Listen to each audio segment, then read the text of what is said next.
Welcome to the Fly Culture Podcast, bringing you interviews, reviews and fishing tips. Here's your host, Pete Tigers. Hi everyone, I'm Pete Tigers and this is the Fly Culture Podcast. I hope you're all doing well and I hope you're all being safe at the moment. This is another podcast that I was been really keen to do and just talk about fishing and talk about the rods we like fishing with as well. And it's that coming in, if we get back to some form of normality, that it's this time of year that I start to think about my fishing and going through the fly boxes and perhaps treating myself to a new piece of tackle for the new season. And I thought it would be really interesting to speak to a couple of friends. They're rod builders. And I thought it would be interesting to get an insight, but not without being too technical, just really talking about why we like fishing these particular rods. And both of them have experience in building primarily bamboo, but carbon rods and fiberglass rods as well. So I hope you'll enjoy this conversation that we're having. My two guests today, firstly, I have Luke Bannister, who is based in Cornwall. He builds bamboo, glass and graphite rods. He's a guide, a fly casting instructor who fishes the West Country and is seen around mid-Wales as well. I also have Adam Rawson from Bristol. He's a passionate angler who fishes the small streams around the area. He also builds on carbon, glass and bamboo too. Gents, it's great to have you here. Thanks for taking the time to chat with me today. How are you doing? Are you good, Luke? Good. Yeah, good. Thanks, Pete. It's strange times, which I think everyone's feeling it a bit. But for me, it's been okay. You know, that the thing of working on the own in a workshop, sort of what I do anyhow. You know, so yeah, it's been okay. I know when we spoke on the phone the other day that you said usually January, February, you sort of go into hibernation in your workshop. And so you don't feel like you're missing out on fishing or anything right now. No, this January, February are pretty, dire months anyway. You know, just the weather. Normally, I don't fish after December anyway. It's sort of, I quite like to have a complete break from the fishing. So, January, February, good time to get in the workshop and get stuff done, really. And thankfully, got a reasonable amount of stuff to be doing. Fantastic. Adam, it's great to have you here too. And how's things been for you? Are you able to hit some of those small streams? Because I know, I don't know if I'm supposed to say this or not, but I've been really lucky to fish some of those streams around where you live. And they are amazing, and they do have some grayling in them too. So have you been able to, are you near enough to be able to get out and do some fishing? Thanks. Yes, it's great to be here. So my local's probably 10 miles away. So it's sort of a 15-minute drive because it's mostly motorway. So I haven't been out. I probably could do. I mean, stay local. What does that mean? No one really knows, do they? But luckily, I haven't been tempted because the rain's just been putting the levels up and down anyway. So obviously we've had snow, so all the snow melt's gone in now. It's not happening anytime soon. But it's a shame because I do like getting out normally with a glass rod actually and getting some grayling. But yeah, one of those things. Yeah, it's like I say, those hidden away little streams, and I know Luke feels the same. It's not always the big name rivers that fascinate and interest me. It's finding those little hidden away places. And I know Luke showed me one many years ago, which I kept very quiet about and have continued to keep quiet about as well. And we're not going to mention the name, but those little places that nobody knows about or you think nobody knows about, and then you might see somebody else there. But those little streams are really special, aren't they? And it is nice to find those. And I guess the materials we're talking about today, although we'll touch on still water as well, the materials generally that we're talking about when it comes to glass, as Adam mentioned, and bamboo as well, lend themselves well to those forms of fishing, don't they, Luke? They do. Yeah, it is, to be honest, I think one of the reasons I really got into the cane was it just works so well on small streams. You know, that really is its sweet spot. at the time when I first started getting into it, carbon rods were just too stiff. There weren't any decent small stream rods. There were sort of ones that were okay, but actually cane works. Whereas at the time carbon was a bit of a compromise. Whereas now, I don't know what Adams thinks, but to be honest, I sort of look at it now and think, if I was getting into small stream fishing now, would I actually get into cane? Because the alternatives are that good. Glass, some of the glass stuff now is just superb. It is, I don't want to say too much, but it's as good as cane, in the way that it works and feels. So it's an interesting one. I'd say a while ago, cane was definitely head and shoulders the best stuff for small streams. Whereas now, and even the carbon, some of the mixes now that they're doing, and just the understanding of getting tapers to work, there's very good alternatives to cane and a lot cheaper. So it's an interesting time, and especially as rod makers, because now the choice of materials, we've got a huge choice in what we can use. Whereas I was saying a while ago, if you wanted a really nice small stream rod, cane. Whereas now there's a lot more sort of choice of materials. That's a really interesting point. And Adam, Luke touched on glass there, and I'd always been so nervous of glass in the sense of I tried one years ago and it was absolutely terrible and it put me off. But there are so many now.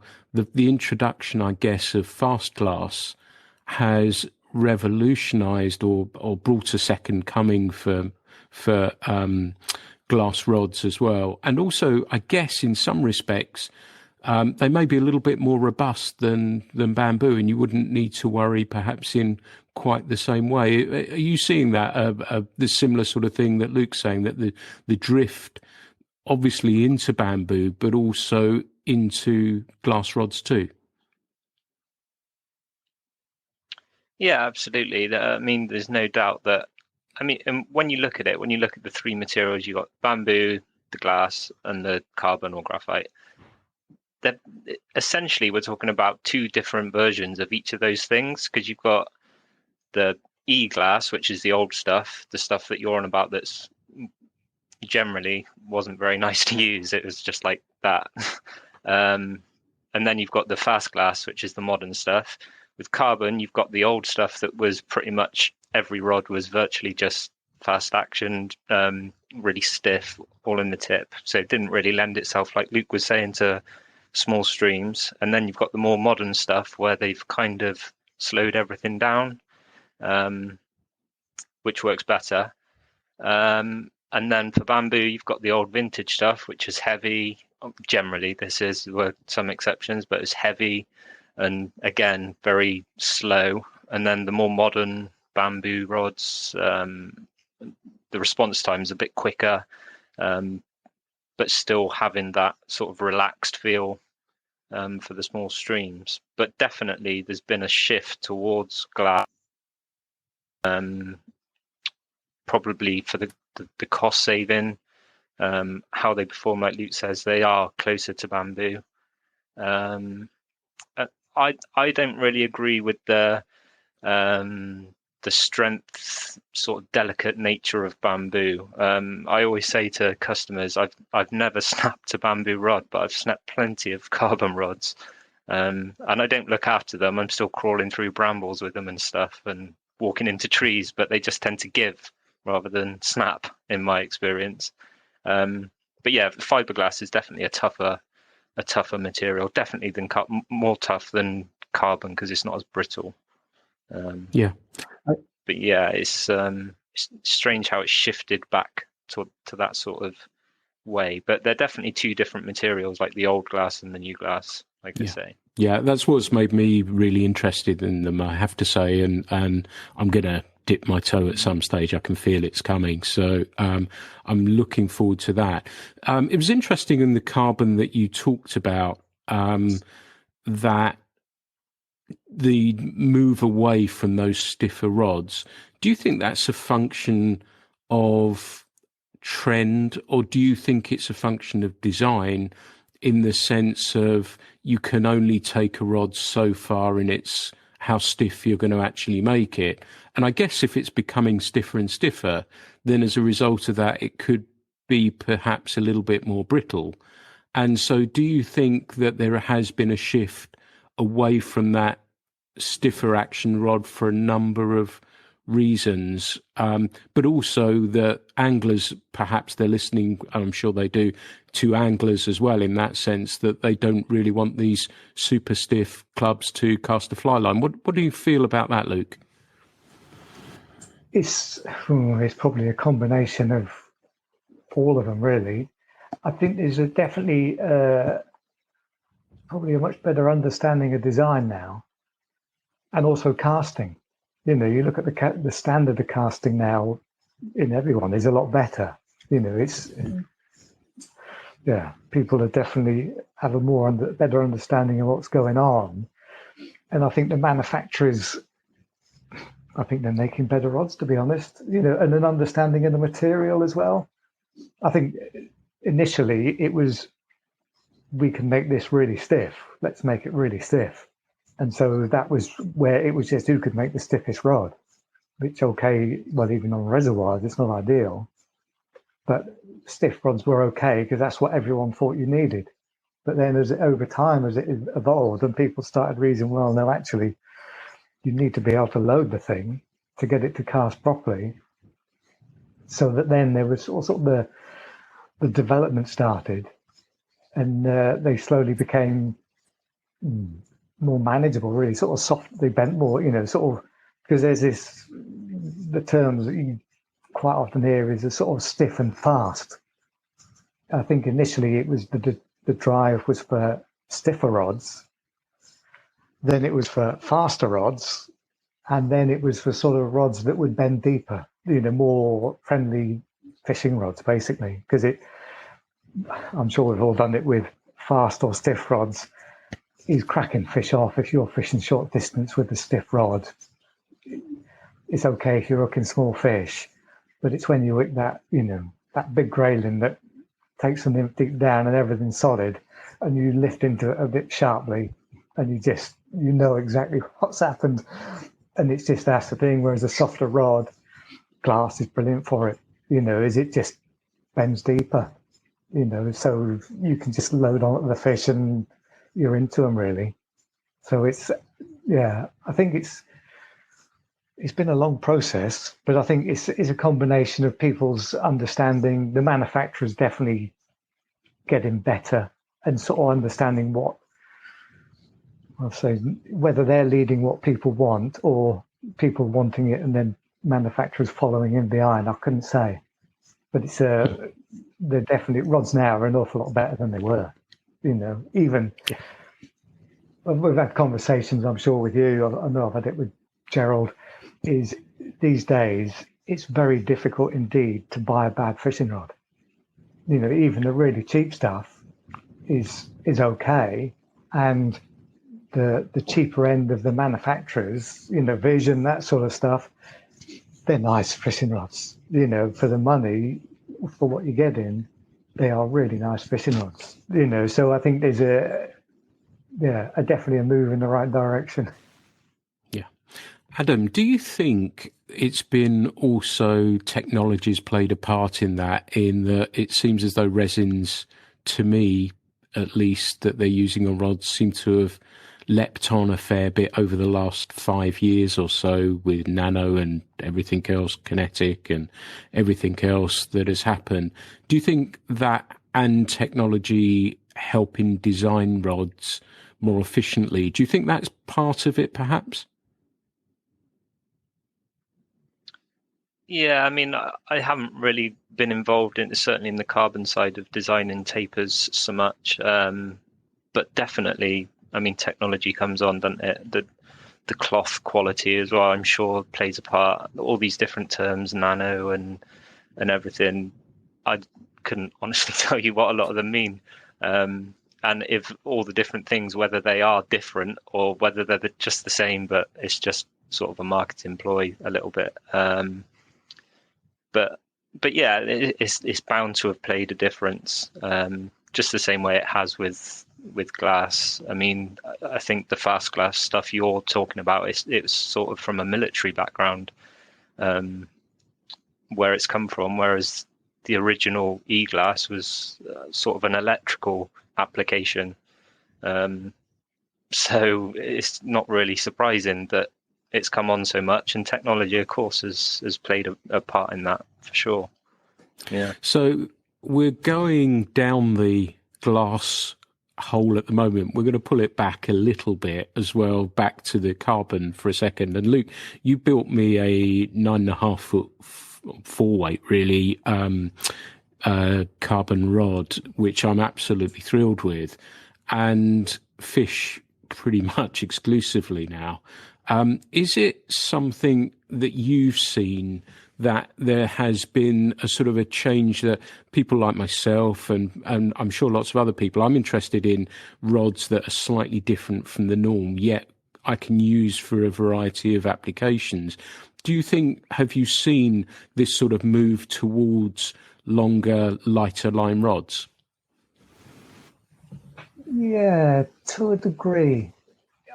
I think the thing now is there's that much choice that people can pretty well have whatever they want. The longer rod stuff there's definitely more of it, more interest in it. I think the versatility of it, there seems to be a definite increase in interest in the sort of spiders, wet fly fishing, sort of more traditional styles, which are ever so effective. Longer rods definitely sort of help with that. And the thing with a longer rod is actually they're really useful for short line. It's a really versatile rod, so you can fish the short line nymphing stuff, works really well. The thing with long rods is the line control. How well it manages line, dry and wet. You're fishing at a bit of distance, just the amount of line that you can sort of move and just stay in contact with the flies, really. So I'd say the longer rods is definitely more interest in it. And thinking about it now, I'm probably doing more longer rods than I am shorter rods. So the 6 foot rods, which a while ago I'd say were a really popular small stream rod, which I was never a huge fan of. I'd sort of 7 foot. I think you can fish anywhere with a 7 foot rod. A 6 footer, they're nice things, and I'd say they're sort of really specific. And if you use them in their sweet spot, absolutely fantastic. But as soon as you sort of go out of that, they become much more limited. So I don't want to use the term one trick pony, but they're sort of quite a specific rod. Whereas a longer one, you can use them an awful lot. Like that 9'6", because I've got one as well, is I think Dartmoor. That a longer rod on Dartmoor, those sort of upland streams, absolutely, brilliant thing. And also on the bigger rivers, on the Exe where we fished, yes, absolutely perfect. So it's I think there is a move to the longer rod, but again, from the cane point of view, there's the 7 footers are probably the most popular sort of thing in terms of that, the small stream fishing. But as soon as you go anything a little bit bigger than small stream, the longer rods, definitely. Adam, I'm thinking about the streams that you fish, and a lot smaller, and those smaller, and we're talking in the context of carbon still at the moment. And, as Luke says, and I have to agree that I don't own anything shorter than a 7 footer, but I know there are situations where people do like again, as Luke says, a really, really short rod. But length, it seems as though it's relatively easy to get a rod for small streams in a variety of lengths. What about line weights, though? If I say I wanted a 1 or a 2 weight or something like that, is that possible? Is that easy to sort of source that sort of thing? It's definitely becoming easier. To be perfectly honest, I don't really do that much carbon anymore, especially in those lower line weights, and especially from my own sort of fishing. If I'm looking for a rod in that sort of range, I'm not looking towards carbon anyway, just because I suppose it's my bias. I haven't really tried any of the new carbon in that sort of range, but definitely it's there. It's available. Whereas when I first started fly fishing when I was 20, it didn't seem to be there at all. It wasn't even talked about. I'm not sure if it existed, but I certainly didn't hear of it. It was straight in with sort of a 4 weight was pretty much as low as it would go. And on the small streams I'm fishing, I was fishing like a 9-foot 4 weight on it when I first started, because I didn't really have much of a clue, and it was horrible, honestly. Which is why I started looking towards the shorter stuff. But yeah, it's definitely there and available now. Whereas, and even the fly lines as well. There's more and more companies are putting out these lower lines, even 0 weights you can buy now. It's definitely a swing towards that sort of style. Like you say, whether it's the manufacturers leading us or whether we're leading them, that's up for discussion. Yeah. It's interesting that I remember the first river rod I had was an 8-foot for a 5, because you couldn't get any lighter. And that's changed. And then subsequently, and I still fish it actually in really small streams, and is a 1 weight, which I bought, it must be 20 years ago. It's a bit of a collector's item, but it's interesting what Adam said about the fly lines, because I think that's something nice to come on to as well. Because for the small stream stuff, I'm sort of more veering towards, and I know, Luke, you're more so this way, that to cast a dry fly most of the time. And when I first started fishing in Devon, that's all you did, and you could fish, the whole season that way. Sometimes it's not quite that way now, but largely, yes, they'll still come up. Now, I've always felt that a rod like a 2 weight for just my dry fly fishing on a small stream, and a 4 weight if I wanted to throw a duo. But coming back to the fly lines, Luke, they've really revolutionized small stream fishing, haven't they? And the ability to load the rod quickly with minimum force cast. That's been quite a big change as well that we've seen, isn't it? Yeah, I think that's one of the really big changes, as well as the sort of the rods. The lines have changed massively. Made a big difference, and just the variety in tapers. Before it was you get a double taper and that was a lot. Whereas now there is a big sort of variety in. Again, I think the understanding of tapers, how they work, and certainly massive improvements.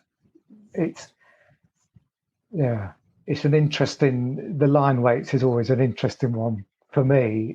I think if you go below 3, you're getting into a very sort of narrow area of useful weight. Again, is lovely. There's a Garrison. Well, we go into Garrison 201 3 weight. Absolutely lovely dry fly rod.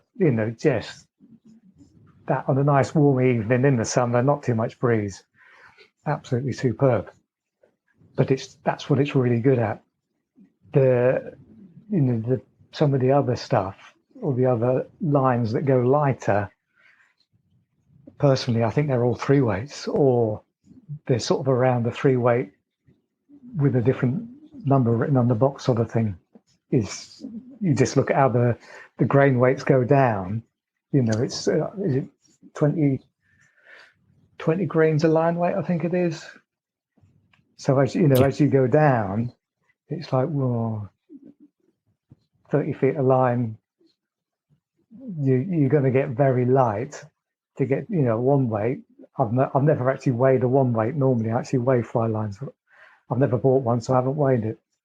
But it'd be interesting to know how heavy a one weight is in relation to the sort of the actual line ratings. And it's what they can, what you can do with them. That's my sort of, I think most of my fishing is with a 4-weight because it's just such a versatile line. Is it no problems with sort of light presentation, but also if you want to put a bigger, bushier fly on, because we do get, on the small streams, which is it's a real tricky situation, a mayfly hatch on a small stream. It can be really good fishing, but if you get a bit of a breeze on a light line in a small stream, you have to sort of, your casting has to be pretty reasonable to get the whole lot to turn over nicely. And with a really light line, you're going to be thinking more, or I'd be thinking more about my casting than my fishing. Whereas I know with a 4-weight, it's going to go, it's going to turn over and it's not going to be a heavy presentation. So I don't know what Adam's, have you got a go-to sort of line weight, or do you tend to sort of chop and change? Yeah, so I'm the same as you. I don't go, generally I don't go lower than a 3-weight. But again, it's all on bamboo for me. So 3-weight is definitely my lowest. 4, like you say, anything from sort of 6.5 foot up to probably 7.5 foot, and a 4 is just perfect. Yeah, that's a sweet spot, isn't it? For me. Yeah, I do see the appeal of lower line weights depending on where you are. On sort of, I know there's some guys in Cornwall that I've sold rods to and lower line weights, and they're fishing tiny little streams for sort of brown trout that don't get much bigger than this. And I can see the appeal for that if that's your local fishing. But for me, where I fish, it's possible to catch like 14-inch trout. I'm not in a small stream. I'm not really interested in scaling my tackle down because there's too many true roots. So yeah.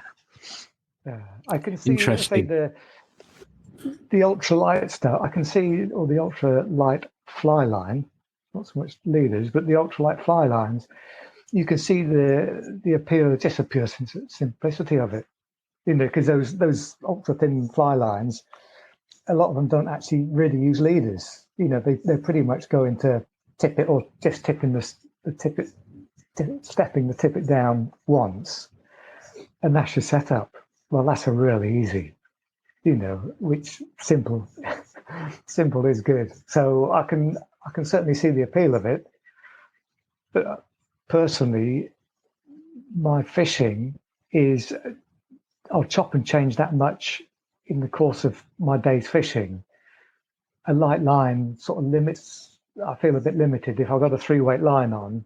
If I'm going to fish a 3-weight line, it'll be a nice evening or a nice day in the summer that I'm going to take 201 out and just have a few, or a really nice session on a dry fly, maybe an unweighted, small spiders. But that would be, I would be going specifically for that. If I'm just going fishing, it'll be a 4-weight because I'll be fishing a nymph. I mean, quite often on pools, I'll fish a dry in the tail. As I go up into the middle section of the pool, I'll put a nymph on, and then as I go up into the faster water, I'll change to a dry again. And really I want my fly line setup to be able to sort of do everything reasonably well, which a 4-weight, it does. It's just a really versatile line. There's some good points there, interesting points as well. I guess I've fished that one for 20 plus years, and I use it in the sense of I'm just going fishing and I'm going to throw a dry where I think I'm going to, and some of the streams I fish, Luke, the smaller ones, and it worked really well for me on there. And it's when I guess I'm not motivated, not that I ever am, but not motivated by catching numbers of fish. I just want to fish that pattern or combination of patterns. And I found certainly with the early, and that was a very old line that I fished on there. Latterly, I put a new line on, one of the more modern ones, and yes, it does bend the rod a little bit more deeply, as you say. So perhaps it is a little bit heavy. I've never weighed the line, so I don't really know.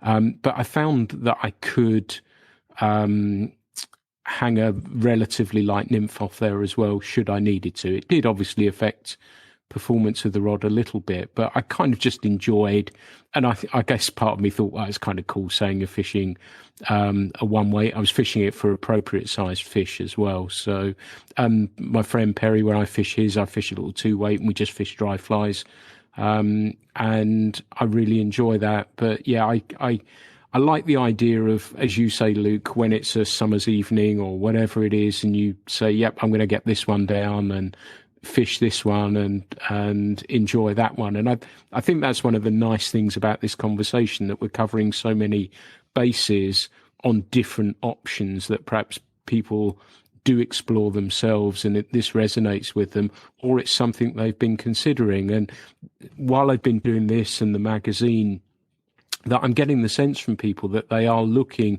and one of the words again that I think both of you used is more simple and more stripped back, and that's a term I've used previously as well. And I wonder if that's why some of these things are coming into vogue a little bit more. It may be that we can't fish as well, so we've got a little bit more time to think about those things just a little bit more. And I know last lockdown I had your rods out and I was casting them, and I was saying, right, this line, that line, and I really enjoyed that, and that was part of it as well. So I do wonder if there's a little bit of that too.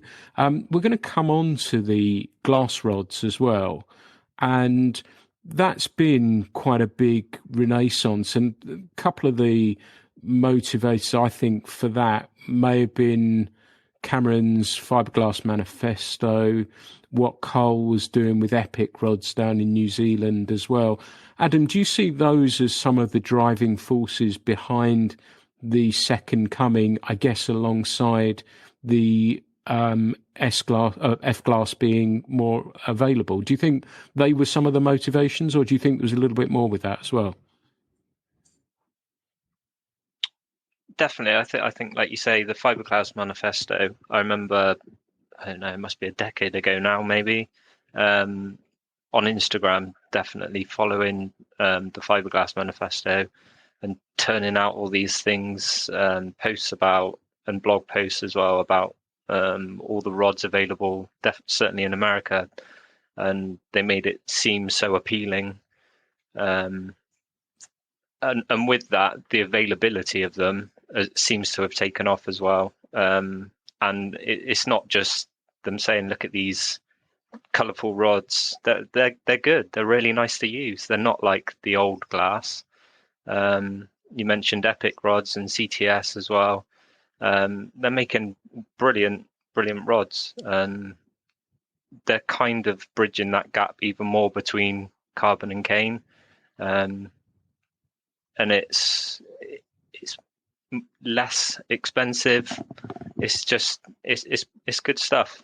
I don't really know what else to say about it, but yeah, definitely they are the driving forces behind it. I would definitely agree with that. Cool. Luke, do you think it was interesting what Adam just said there about the rods and finding the fiberglass manifesto on Instagram? Do you think that tied in with the growth of Instagram and social media, and it happened to, there was a little sort of whisper that grew louder and was allowed to grow louder because of social media? Do you think that was part of it to a degree as well? Certainly helped spread the word. But I think manifesto, that definitely sort of, you can call it mainstream, but it definitely got the word about.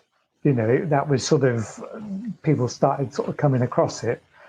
I think one of the things that helped with the glass was Kane had sort of come back. Kane was getting to the stage where it was no longer this obscure thing. You know, it's not mainstream, but Kane was definitely more popular. And I think, purely an opinion, is that it put in people's minds the idea that carbon fiber wasn't the only thing that you could make a fishing rod out of. Before, quite a while ago, I should think in this country, the vast majority of people who fished, the only material you could make a fishing rod out of was carbon fiber. That was their only experience, and didn't really consider it. All right, their granddads might have used a cane rod, but as far as they were concerned, if you wanted a fishing rod, you had a carbon fiber one. I think cane started to sort of come back, became a bit more popular, so that people started thinking that, well, maybe carbon isn't the only sort of thing. And then around that time, the social media and the glass started to sort of come on the scene, and so suddenly it was an alternative, and it is really good stuff. As I said earlier, if I was in this position, if I was just looking at small streams for the first time now, glass is a really good material. And the range of manufacturers, sort of McFarlane, Stephan Brothers, who've been going for I don't know how long, donkey's years, and sort of the traditional stuff or traditional makers, but then CTS as well with the unidirection and all the rest of it. There is a really good choice, and they are really nice rods, I got to admit. As a 7'4" glass, it's a real sweet spot for the material. I don't know what Adam's sort of thoughts on longer. I think it's the length of the rods are similar. 8-foot glass, still nice, but the materials are starting to come into play a bit. I've got very little experience of glass single-handers over over 8 foot. I've cast old glass 8'6" rods, and they're definitely old school glass. But the modern ones, on small streams, it's a really nice material. And the cost, they're a lot cheaper. So yeah. Definitely. Adam, would you tend to agree 7 foot for a 4-weight is a good place to start for somebody thinking about a glass rod? I definitely agree with Luke. I mean, over 8 foot, even with the modern stuff, to me, it doesn't feel like you've still got that. You haven't got the advantages of the material anymore. I've cast 9 foot 5 weights in the new stuff, and it's not. You can use it, but you're just thinking, should probably have a carbon rod, really. But yeah, 7'4". I think a 7'4" is just a brilliant all-round rod. It's versatile. You can just about get away with it on small streams, like the small streams I fish where there's tree canopies around you. You can get away with it on bigger rivers, like the ones in Wales, like probably the Usk and things like that. Although ideally you'd have longer, but you could get away with it. It's just a nice all-round size. Most of my fishing is done between 6 and 7 foot. But just purely for trout anyway, for the streams I fish, that's what suits best. I do drop down. I've got a 5 foot, well, that's going back to cane again, but 5 foot bamboo that I use as well on the smallest stream I fish. But generally between 6 and probably 7.5, that's sort of the sweet spot for the glass, for me anyway. And Adam, the colours are awesome as well. They are, yeah. I'm sure a lot of people buy them just for that, but it's one of those things, isn't it? But I don't want the colours and how it looks to take away from the actual rods, because, as Luke's saying, they're brilliant. They're every bit as good as anything else in certain applications. Obviously, I still lean towards the bamboo side. I'd still choose a bamboo rod, but. Cool. Luke, I know on one of our breakfast before a day's grayling fishing, we talked about, and I think we touched on, I cast a Vision two-hander, which, did you cast it? Were you at that same thing at the, I can't remember if you were or not, but I cast it and it was absolutely fantastic. And I could kind of see me wanting to fish one of those. Have you sort of experienced those? Have you cast those, or have you tried any? Is it what glass? Yeah. I don't think I have, to be honest. Can you remember what length it was? It was a 12-footer 8-weight, I think it was. Oh, no. Don't ring a bell. No, it was really interesting to the degree it wasn't what I thought it would be, given those longer lengths, and I get that for single-handers. But for a double-handed rod, I was amazed, and fishing smaller patterns or traditional patterns or whatever, it felt like it had a place and was a really interesting rod to cast. And I don't know if there are many people. I suspect that is a niche of a niche within a niche somewhere or other. But I was really surprised how pleasing it was to cast, smooth, didn't feel flat. It just was really lovely. I really enjoyed it. I was just interested to know whether you'd tried that. And I wonder if there is probably, I suspect it'll be more either in Europe or the US with steel headers or whatever, if there are people using those. Do you know if people make double hand glass rods? They do. I have done them. The Vision one sounds like they're using the modern, the modern glass, modern tapers, and so I can see how you could make a really nice glass, small double hander. I've done them. It was for someone who really just wanted to try. They were a guide, definitely knew what they were doing in terms of rods and things. Someone had asked them about glass and they didn't know. And they said, only one way to find out. So I made one up for them. And it was definitely an older style glass, fairly through action, fairly slow.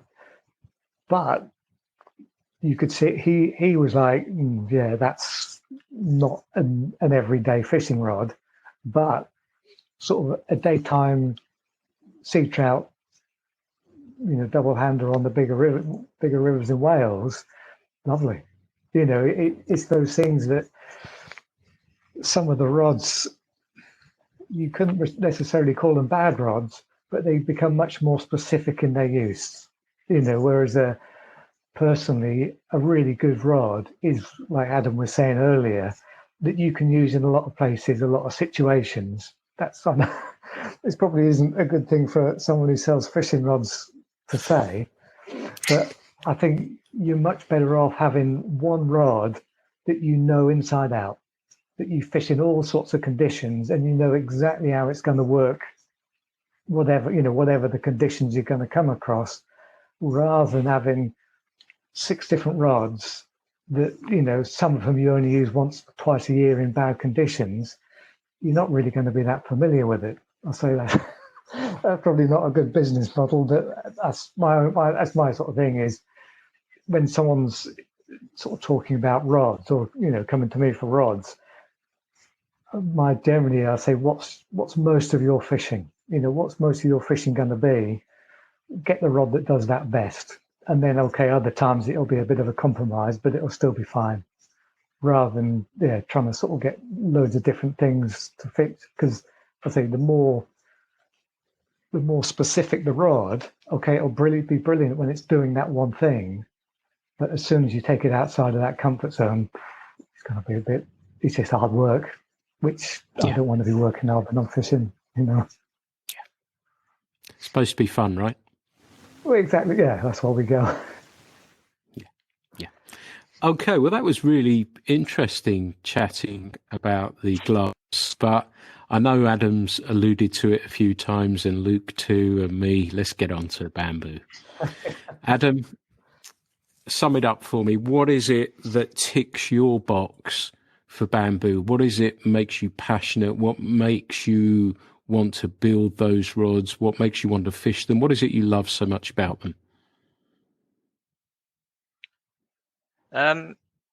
To be honest, I was listening to the last podcast, or maybe a couple of weeks ago now, depending when this goes out, with Andy Baird, Small Fly Funk, and you were talking about the South Creek rod that you had, the Mike Payne, Mike Clark. And hearing you talk about that, hearing you talk about that is basically the reason why I like making them. And fishing them. I mean, until you've caught a fish on a cane rod, you can't say you don't like it, because there's nothing else like it. If I go fishing, I'm using glass, carbon, whatever. No matter what I'm fishing for, if I'm fly fishing for pike, fly fishing for bass, whenever I catch a fish, I always think, "God, I wish I caught that on cane." That's just the feeling it gets. It's, as Luke was saying as well, we go fishing because it's fun. And it just makes fishing more fun. It might not be the best material to use in certain situations, but if you do use it in those situations, you're normally rewarded. It's just, I don't. That's the best way I can sum it up. It's just the best. And certainly on the small stream stuff that I do, the downsides to cane, I suppose you could argue, is cost and weight. On the small stream stuff, the weight is negligible because the rod's so short anyway. You can't really, you're not double hauling it all day long. It doesn't make your arm ache. Cost obviously is a factor, but I make them, so that's pretty much why I started making them, I suppose, so I didn't have to buy them. And I think that's a interesting thing. You talk about cost, and I look at things at cost per use, but also if I buy one of your rods, either of yours or anyone else, they don't go down in value.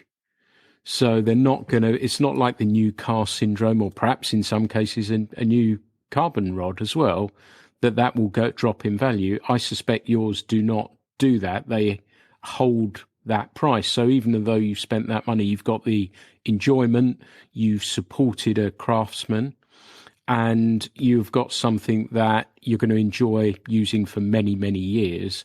And it is, I hate to use the word investment in fishing because it is, as we've said, about fun, but you've also got something that isn't going to be worth half its value. So that, what I guess I'm trying to say is, after that initial outlay, your money's sort of there, that you're enjoying it, and it's there for you to pass on the rod or enjoy it as much as you possibly can. So that's how I've always tried to justify the rods, not as investments, of course, but as something that I can enjoy. And it's been made by people like yourselves that gives me great pleasure and I feel a connection with.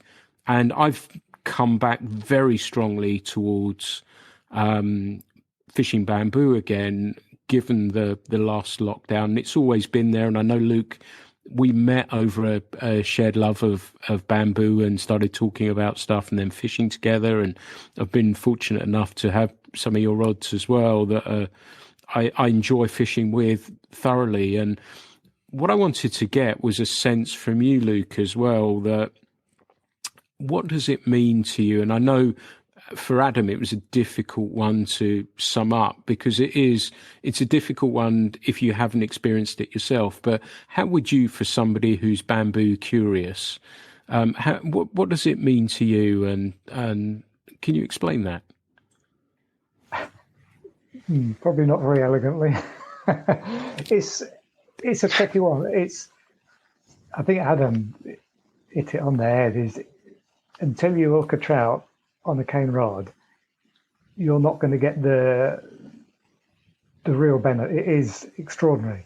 I can remember there's the Garrison 201 with this 7-foot cane rod. It's sort of it's an interesting rod for me because it sort of came about I'd been making rods for a while, just for my own benefit, and the technique was starting to come together, so they were starting to get more accurate, more as they should be.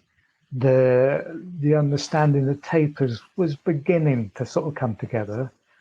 I'd heard it wasn't pre-internet, but the internet was only just sort of there or thereabouts. I'd heard of Garrison a couple of times in articles and sort of heard that his rods were something special.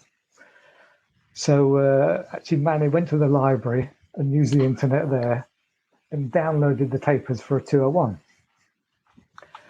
and made it. And it sort of came out pretty close to dimensions. So it was it was probably one of the first time that everything had come together. And fished on the local river and had about a, 9-10 inch brownie on it. And it's extraordinary, that thing of hooking the fish and the amount of feel that you get through cane. There isn't anything like it. The aesthetics are nice and all of the rest of it, but actually using and fishing with it, that's really what it's about. Is for me, if I wasn't making cane rods for a living, I'd be making cane rods for myself. It's a fascinating process. And I guess my background was furniture making. So it was my background was using my hands. And then sort of going into the cane rods was a sort of a natural progression almost. But the I don't want to use the word or the term the love of it, because I couldn't really say I love it. It's something extraordinary, and it's something a real, I get, for want of a better term, a connection. Just the whole sort of process, an interesting, I guess, because as makers we're going to have a completely different perspective on a cane rod than someone else. Because I've said to a few people that's gone down in different ways that they're all my rods. All the rods, even though I've sold them, it's still my rod. It's my name on it. It's still I don't own it or anything, but they're my rods. So when I see them, I'm still seeing my rod. I've still got that connection. So when I see someone at a show or something, and they start talking about they had a fantastic day up on the Dove or something, and how much they enjoyed using it, that's that's mine. I'm part. Well, I should imagine same for you or same for a guide, putting someone on a fish. Maybe on a difficult day, where there's a fish likely to be, a bit of an awkward cast for the customer. Customer makes a good cast. Fly comes up, takes it, everything connects. It's how do you sort of get that across, that sort of connection, which it is a difficult one to put. And when you asked Adam first, I thought, well, this will be interesting. I'll see what he said about trying to describe the sort of the connection with cane. Is the other one, which was, it surprised me, was I was delivering a rod. We met up on Dartmoor. Days fishing, which is a lovely place to fish cane. Stopped for a cup of tea. And the chap was just sort of sitting there and just enjoying Dartmoor, really. And he sort of went a bit quiet, or just a bit thoughtful, or was a bit quiet. And of course, as the maker, you think, oh, does he like it? Has he noticed something on the rod? So just sort of, oh, you're all right. And he said, yeah. He said, I've just realised. He said that rod or that thing is the only thing I own where I've actually met the person that made it. And I thought, oh, that's an interesting sort of thing.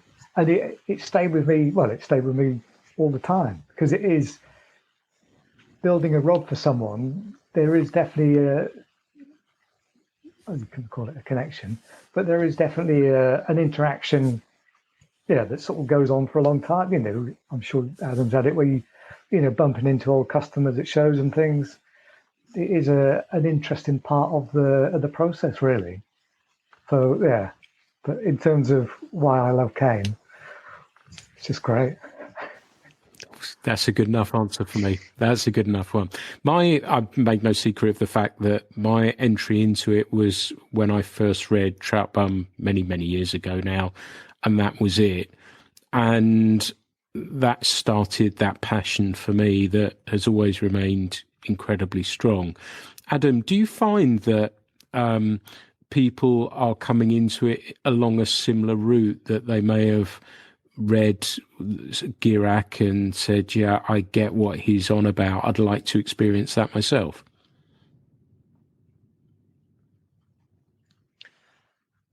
I think certainly it's more a curiosity, probably as well driven by social media and magazines like Fly Culture as well, that include certain things about it. Certainly from the customers I've had, they just want to try it because they've heard such good things about it. Myself, the first fishing rod I ever had when I was like 5 years old or whatever was a garden cane that my dad made me, with lashed a bit of line on to fish for gobies and blennies in rock pools in Cornwall. And then obviously I fished as I grew up and started course fishing and things. And I was watching a lot of Go Fishing, John Wilson, and then Passion for Angling, Chris Yates and Bob James. And that's kind of what started me off on that path.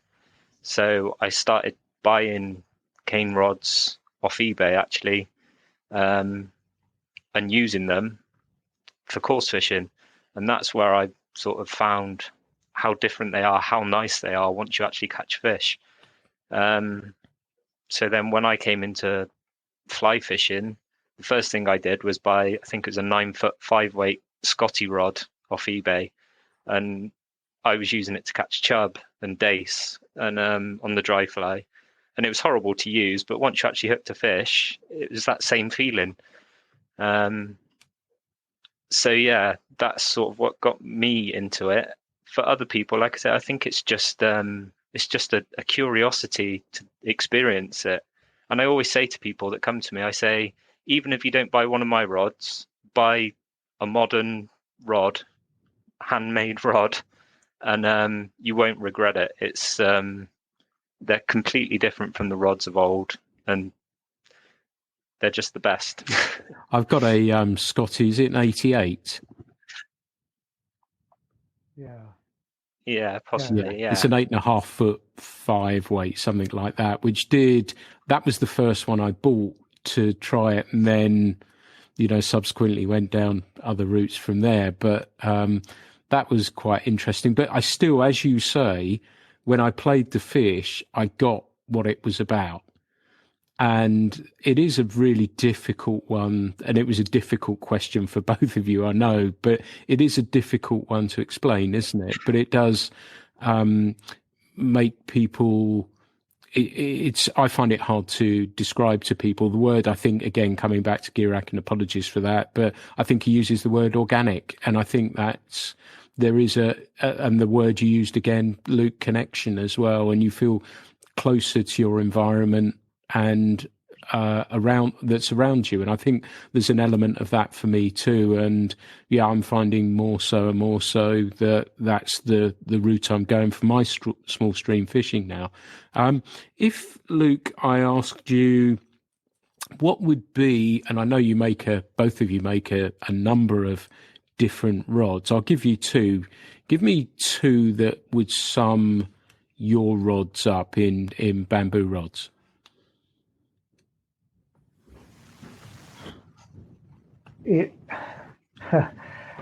I guess the first would be the 7-foot 4-weight Superfast. That's the sort of my probably standard, but probably the most popular rod that I do.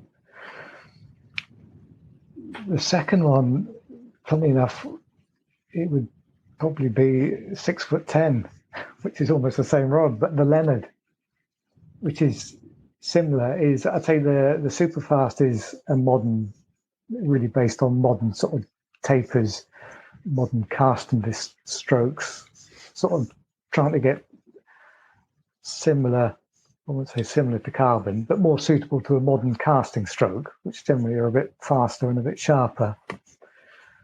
Leonard is a sort of a fast traditional, which is just stunning. It's the only rod I don't own, is because people keep buying them. It's just a really nice, smooth casting.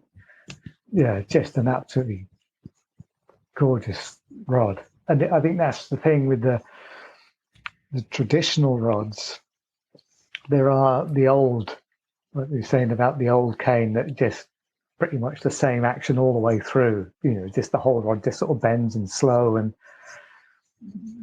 they have a certain feel that some people like, but an awful lot of people don't. But there are some really good, faster, traditional tapers that are just phenomenal.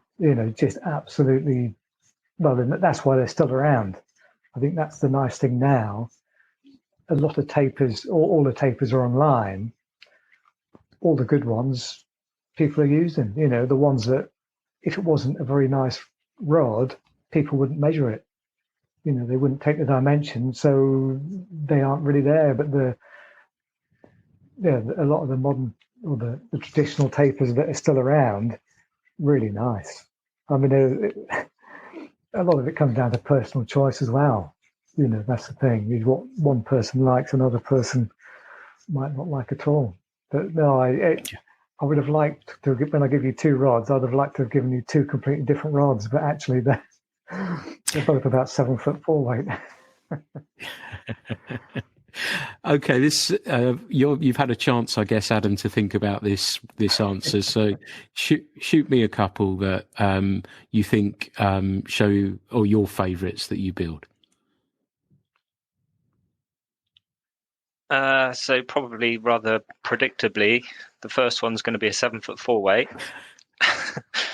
which is from like my Monarch signature range. Again, it's just developed from old tapers that we tried out back in the day.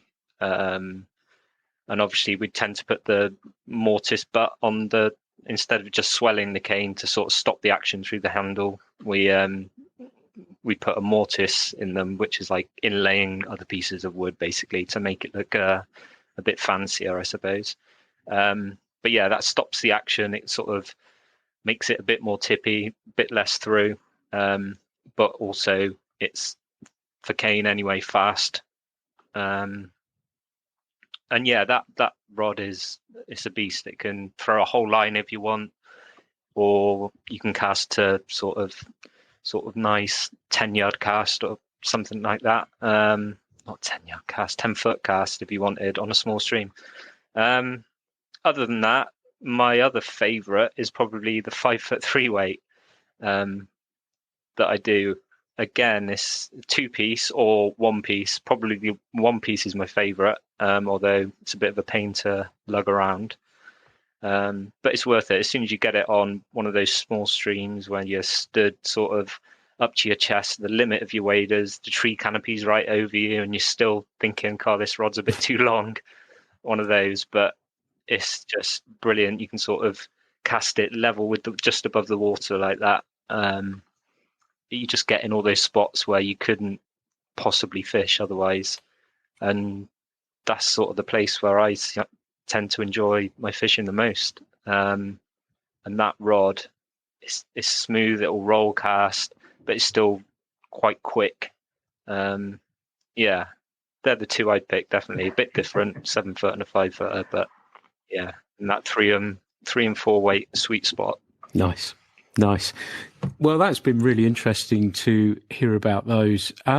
What I was thinking was also the building process, and you've touched on it, both of you, about when somebody puts the order in and you see them at shows subsequently. You build that sort of relationship that far outlives me walking into a tackle shop and buying a rod. I guess that's part of that personal service that you supply.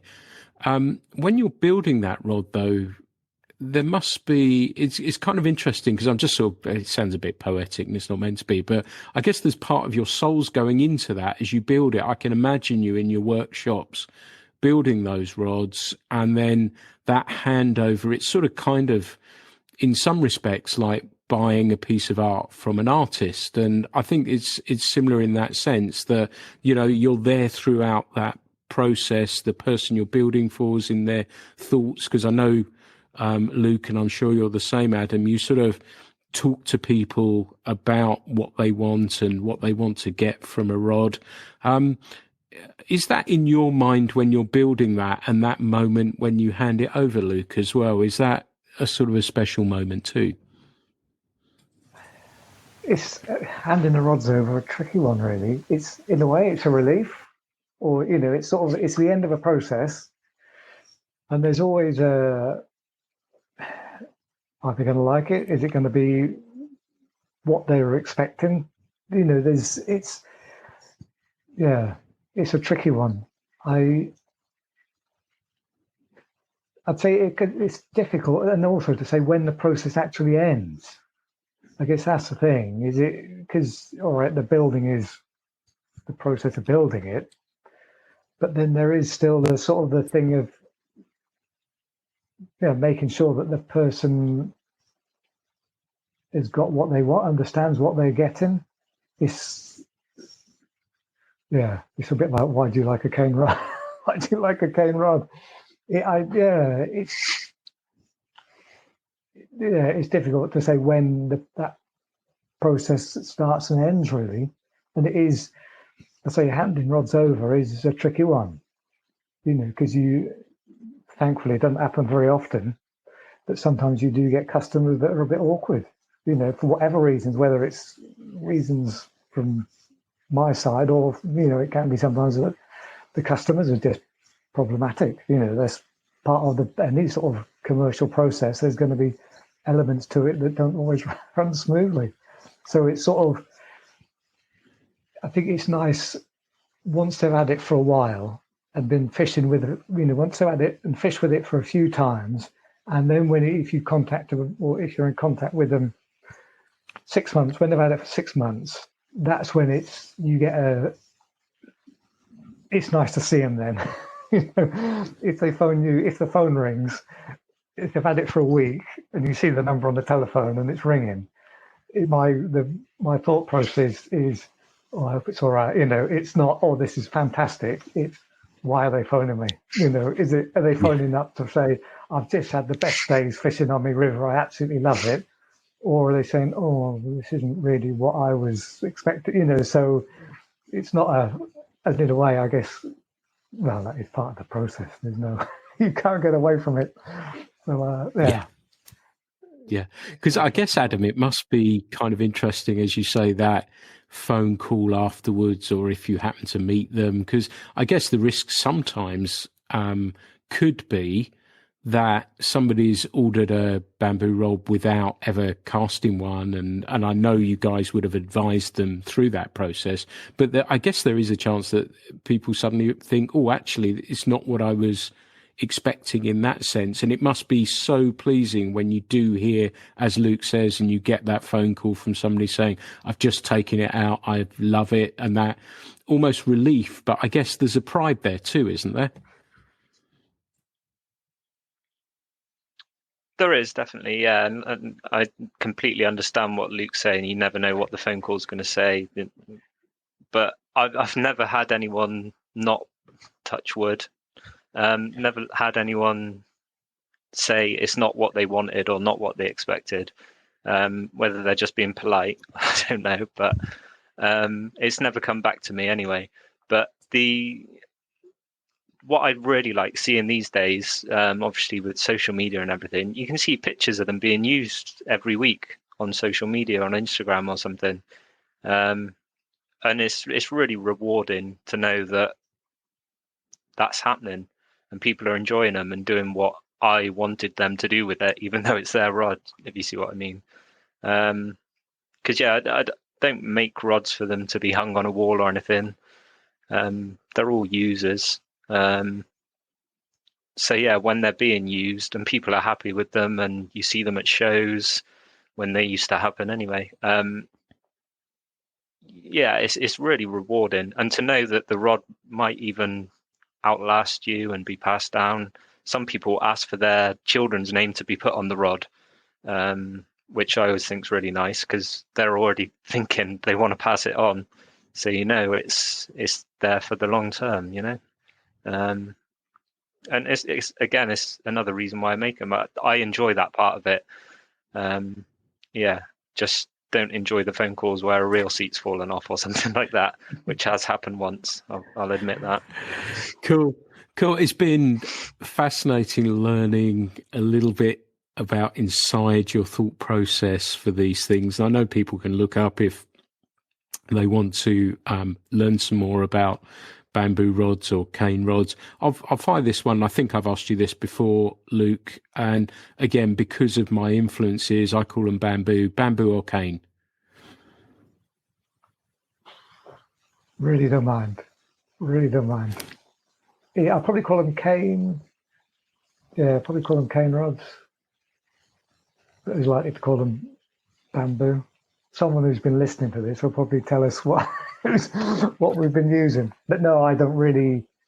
It's all the same, Yeah. Adam? Yeah. I'd definitely say cane, but I'm very aware of the fact that I've probably said bamboo more often in this podcast. So, either or really, but it's probably cane. That's my bad influence, so apologies for that. Gentlemen, this has been fascinating talking with you. I think we've been going well over an hour now, and I think we could keep going. But what I wanted to do was, if somebody has listened to this and would like to get in touch with you, how would they do that, Adam, if they wanted to get in touch with you and talk about carbon, glass, or bamboo rods? Oh, sorry, cane rods.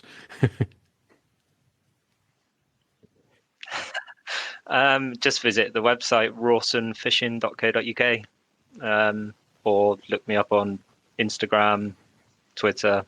Same thing, just Rawson Fishing. Lovely. And Luke, how can people get hold of you?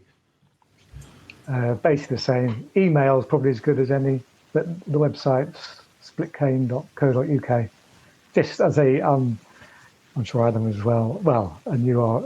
We're happy to talk about fishing rods, and that's to get if someone's looking to get a fishing rod, the best thing is just talk to someone, talk to them. And the nice thing now, there's makers that you can talk to. There's different people, phone up or email and just have a chat. Go from there. Fantastic. Gentlemen, thank you so much for such an interesting chat about so many different subjects and being so transparent about them all. It's been really interesting hearing about everything and chatting about everything. So I'd like to thank you both for being such great guests on the Fly Culture podcast. Thanks for having us.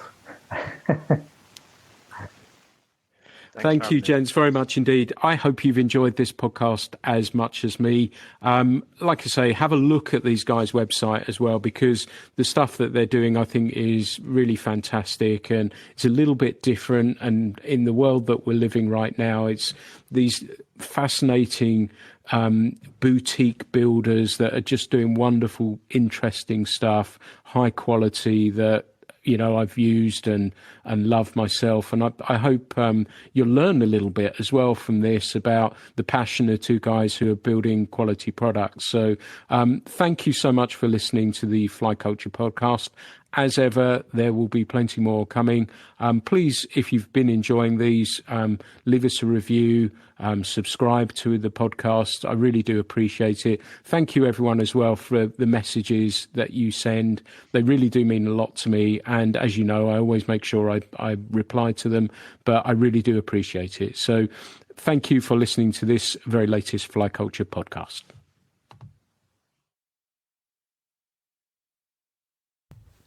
The Fly Culture podcast is brought to you in association with Fly Culture, a quarterly print magazine. For more information, please visit flyculturemag.com. You can also find Fly Culture on Instagram, Facebook, and Twitter.